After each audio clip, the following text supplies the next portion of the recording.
Hello and welcome back to the iGroove channel. I said that I was going to do a chapter review once a week on The Power of Being a Woman by Michelle McKinley Hammond. And so I posted a video up that is not a chapter review. And so this week I will be going over chapter 1. So let me get my notes and everything ready. Excuse me. So chapter 1 is entitled Woman to Woman, and she started out the chapter with a like a short poem, but like a short poem or story. So I took some notes on chapter 1 that stood out to me personally, that resonated in the inside of me, that had me think and ponder and meditate on for the week. So on page 11, she states, I read it from here. On page 11, Woman, where art thou? It echoed off the mountaintops and stretched across the plains. It descended throughout the valleys. This plaintive cry, moaning the absence of the precious lost treasure. And I underline the precious lost treasure as in the woman. She was lost.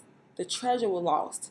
As she went out trying to find out who she was, as she tried to find out her identity, as she tried to find out her balance of professional life, how to be a wife, how to be a mother, how to be creative, how to take care of herself, she began to get lost and she was unable to find her location. She was confused, she was lost, she didn't know what was going on, what's taking place, or any of that. So that stood out to me because that made me think about, well, as a woman, how can we balance a professional life?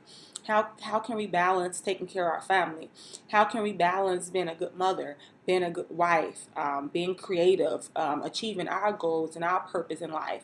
And I just began to think about that, and it is extremely difficult. Number one, no, obviously I'm not married. Number two, I don't have any children, but I am a teacher and I understand what it feels like to work with children and work towards your career and want to pursue your plans as in your career and your other personal entrepreneurship. And it's extremely difficult. Just taking care of yourself is extremely difficult. Taking care of your health, taking care of your business, and making sure that you are squared away is very, very challenging. So some other things I took some notes on here with my notes. What is femininity? What does it mean? Does it mean that I am Miss Independent, that I don't need a man for anything, or I can do everything on my own? I can go to the grocery store and I can cook and I can shop and I can shovel snow and I can take the garbage out. Like, what does that mean? I feel like nowadays with all this technology and social media, they begin to pump an image in our mind of what being feminine means. And I began to think about it. I really do not have my own personal definition of what does it mean to be feminine. Honestly, in my mind, I thought feminine meant to be a girly girl, and I would not have classified myself as being feminine. I wouldn't have put that label on me because I thought of it as such a negative connotation that if you told me that I was feminine or if I was such a girly girl, I was gonna catch an attitude with you because it was negative. It made me feel like I was weak. I wasn't strong enough. In reality, it's the opposite of that. The more that I began to learn about that, and I'm gonna actually post a video about being feminine. So pretty much in so many words, I'm not quite sure what femininity or being feminine means to me because I'm still soul searching. I'm still trying to find out because it's not a negative thing to be feminine or to be a girly girl or, whatever the case may be. So I began to take some more notes. It says, the art of being a woman. Now that stood out to me because, I'm an artist. And it's like, well, the art of being. What does the art of being a woman mean? If you ask different women, you're going to get 50 different definitions. But there are some key things that is consistent throughout a woman, despite of your race or your cultural background. And I'm still thinking about that along with femininity. the art of being a woman. What does it mean? What does it mean being a woman? And I think it's very important that I get an understanding of this on my own before I enter into a covenant of marriage, because I need to know what it means to be a woman and know my rightful place for that. And then I began to think about, well, does it make me weak when I want to express myself thoroughly? Does it make me weak when I say I need a man to do this and I can't do it? Does it make me weak that I desire a man? Because in some things we get pumped images in our mind that it does make us weak when we want that. Does it make me weak when I say that I don't need a man because I can do this and I can do that? Yesterday, in Chicago, we got so much snow, and I had to shovel myself out of the parking lot. And I just got so frustrated, and I stopped. I said, I shouldn't be doing this. I need a man to do this. And yet I'm very independent. I can do things on my own. I am very strong mentally, emotionally, and personally I'm very strong physically. And I was just like, no, this is not a position for me. This is a position for a man. And so luckily someone in the neighborhood came out and helped me shovel the snow. And I was so grateful. And just a little small thing made me realize how much there are some things that a woman shouldn't be doing. Because we physically cannot. I physically could not move the snow because it was so heavy.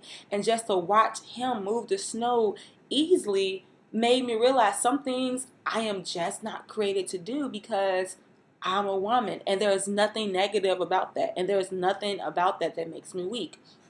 Another thing, I realize the older I get, the more I realize my independence. And the more I realize that some things, like I just said, I just cannot do. And Michelle McKinley Hammond put in her book, as she write a prayer at the end of it. And there are some things that stood out to me. In Psalms 139:14, it states that I am fearfully and wonderfully made. I am with the God of the universe. He created. He made me fearfully and wonderfully made. That there is nothing wrong with me. The makeup of me is perfect in His eye because He created me. Another thing she put in her poem is, grant me the confidence to walk in your original design for my life. Your original design, the creator of the universe, grant me the confidence to walk in my original design as a woman. Why did you design me as a woman? Because when the creator created the world, he created a man. And then as he created man, he created a woman. And our biological makeup is different, and our emotional makeup is different, and we perceive things differently. Take me back to the original plan of being a woman and my rightful place, and to be confident in that. And I'm not saying be weak, and I'm not saying be independent. And I don't think that the Creator created us to be weak or independent, but we have a rightful original plan that He has for us. One more thing, she also stated with that, where is it? Excuse me. There's one thing that really stood out to me with this. Restore to me the gift of my femininity and help me to harbor it as a treasure in my heart. It's the gift to be feminine. There's nothing negative about it. And as with feminine, it's not to disrespect ourselves or to disrespect men. Help me treasure being feminine. So those are some things that really stood out to me in chapter 1. So I will be posting some more thoughts about this book review. I hope you enjoyed it. And once again, thank you for tuning in.